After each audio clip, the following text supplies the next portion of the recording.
College life ಪುಸ್ತಕದಲ್ಲಿ ಸಿಗದ ಪಾಠಗಳು, ಸ್ನೇಹ, ನಗು, ಕಣ್ಣೀರು ಎಲ್ಲವೂ ಸೇರಿಕೊಂಡ ಸುಂದರ ಅಧ್ಯಾಯ. ಮೊದಲ ದಿನ ಕಾಲೇಜಿಗೆ ಕಾಲಿಟ್ಟಾಗ ಹೊಸ ಜಾಗ, ಹೊಸ ಮುಖಗಳು, ಸ್ವಲ್ಪ ಭಯ, ಸ್ವಲ್ಪ ಉತ್ಸಾಹ. ಆದರೆ ಕೆಲವೇ ದಿನಗಳಲ್ಲಿ ಆ ಅಪರಿಚಿತ ಮುಖಗಳೇ ನಮ್ಮ ಪ್ರಪಂಚ ಆಗಿಬಿಟ್ಟವು.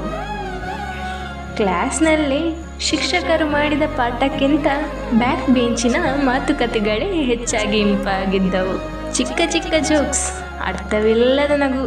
ಆ ಕ್ಷಣಗಳು ಈಗ ನೆನಪಾದಾಗ ಮುಖದಲ್ಲಿ ನಗು ಬರುತ್ತದೆ. ಕ್ಯಾಂಟೀನ್ ಅಂದರೆ ಕೇವಲ ಊಟಕ್ಕಲ್ಲ, ಅದು ನಮ್ಮ ಮೀಟಿಂಗ್ ಪಾಯಿಂಟ್. ಒಂದು ಟೀ ಅಥವಾ ಒಂದು ಪ್ಲೇಟ್ ಸ್ನ್ಯಾಕ್ಸ್ ಒಬ್ಬರು ತೆಗೆದುಕೊಂಡರೆ ಸಾಕು, ಗಂಟೆಗಳ ಕಾಲ ಮಾತನಾಡುತ್ತಿದ್ದೆವು.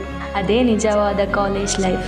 ಪ್ರತಿದಿನವೂ ಫೋಟೋಸ್, ಸೆಲ್ಫಿ, ಒಂದು ರೀಲ್ಸ್ ಅನ್ನೋದಕ್ಕೆ ಆರಂಭವಾದದ್ದು ಇಂದು ನಮ್ಮ ನೆನಪುಗಳ ಖಜಾನೆ ಆಗಿಬಿಟ್ಟಿದೆ. ಫೆಸ್ಟ್ ಸೀಸನ್ ಬಂದರೆ ಸಾಕು, ಪ್ರಾಕ್ಟೀಸ್ಗೆಂದು ಎಷ್ಟು ಕ್ಲಾಸ್ ತಪ್ಪಿಸಿಕೊಂಡೆವೋ ನಮಗೂ ತಿಳಿದಿಲ್ಲ, ಆ ಶಿಕ್ಷಕರಿಗೂ ಗೊತ್ತಿಲ್ಲ. ಸ್ಟೆಪ್ ತಪ್ಪಿದರೂ ನಗು ತಪ್ಪಿಲ್ಲ. ಪ್ರತಿ ಬೀಟ್ಗೆ ನಮ್ಮ ಎನರ್ಜಿ, ಪ್ರತಿ ಕ್ಷಣಕ್ಕೂ ನಮ್ಮ ಹರ್ಷ. ಡ್ಯಾನ್ಸಿಗಾಗಿ ನಮ್ಮ ಗೆಳೆಯರು ಪಟ್ಟ ಶ್ರಮ, ಅವರು ತೋರಿಸಿದ ಪ್ರೀತಿ, ಉತ್ಸಾಹ ಎಂದಿಗೂ ಮರೆಯಲಾಗದು. ಸ್ಟೇಜ್ ಮೇಲೆ ನಿಂತಾಗ ಭಯವೂ ಇತ್ತು, ಆದರೆ ಸ್ನೇಹಿತರ ಬೆಂಬಲ ಇನ್ನಷ್ಟು ದೊಡ್ಡದು. ಆ ಒಂದು ಕ್ಷಣ, ಚಪ್ಪಾಳೆಗಳ ಶಬ್ದ ಇಂದಿಗೂ ಮನಸ್ಸಿನಲ್ಲಿ ಪ್ರತಿಧ್ವನಿಸುತ್ತದೆ. ಗ್ರೌಂಡ್ನಲ್ಲಿ ಎಷ್ಟು ಆಡಿದೆವೋ, ಕಾಲೇಜ್ ಮುಗಿದ ಮೇಲೆಯೂ ಬಂದು ಆಡುತ್ತಿದ್ದ ಲಗೋರಿ, ಹಲವು ಆಟಗಳು, ಅಥವಾ ಕೇವಲ ಕುಳಿತು ಮಾತನಾಡುವುದು. ಆ ಸಮಯದಲ್ಲಿ ಯಾವುದೇ ಟೆನ್ಷನ್ ಇರಲಿಲ್ಲ. ಸ್ನೇಹಿತರು ಜೊತೆ ಇದ್ದರೆ ಅದೇ ಪರಿಪೂರ್ಣ ಸಂತೋಷ.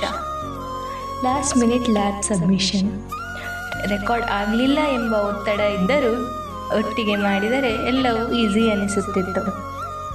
ಎಕ್ಸಾಮ್ ಹಾಲಿಗೆ ಹೋಗುವ ಮುಂಚೆಯೂ ನಮ್ಮದು ಮಾತುಕತೆ. ಅರ್ಧ ಸಮಯ ಓದು, ಉಳಿದ ಸಮಯ ನಗು.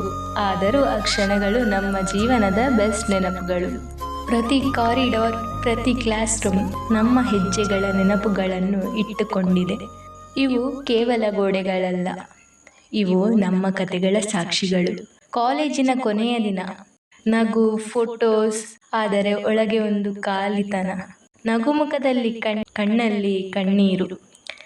ಇನ್ನೊಮ್ಮೆ ಇದೇ ದಿನಗಳು ಬರಬಹುದಾ ಅನ್ನೋ ಪ್ರಶ್ನೆ. ಪ್ರತಿಯೊಬ್ಬರೂ ತಮ್ಮ ತಮ್ಮ ದಾರಿಯಲ್ಲಿ ಹೋಗಬೇಕಾದ ಸಮಯ. ಆದರೂ ಈ ಸ್ನೇಹ, ಈ ಬಾಂಡ್, ಈ ನಮ್ಮ ಗೆಳೆತನ ಎಂದಿಗೂ ಹೀಗೆ ಇರಲಿ. ಇದು ಕೇವಲ ಕಾಲೇಜ್ ಅಲ್ಲ, ಇದು ನಮ್ಮ ಕನಸುಗಳ ನೆಲೆ, ನಮ್ಮ ಸ್ನೇಹದ ಆರಂಭ, ನಮ್ಮ ನೆನಪುಗಳ ಮನೆ. ಕಾಲೇಜು ಜೀವನದ ಅತ್ಯಂತ ಸುಂದರ ಅಧ್ಯಾಯ.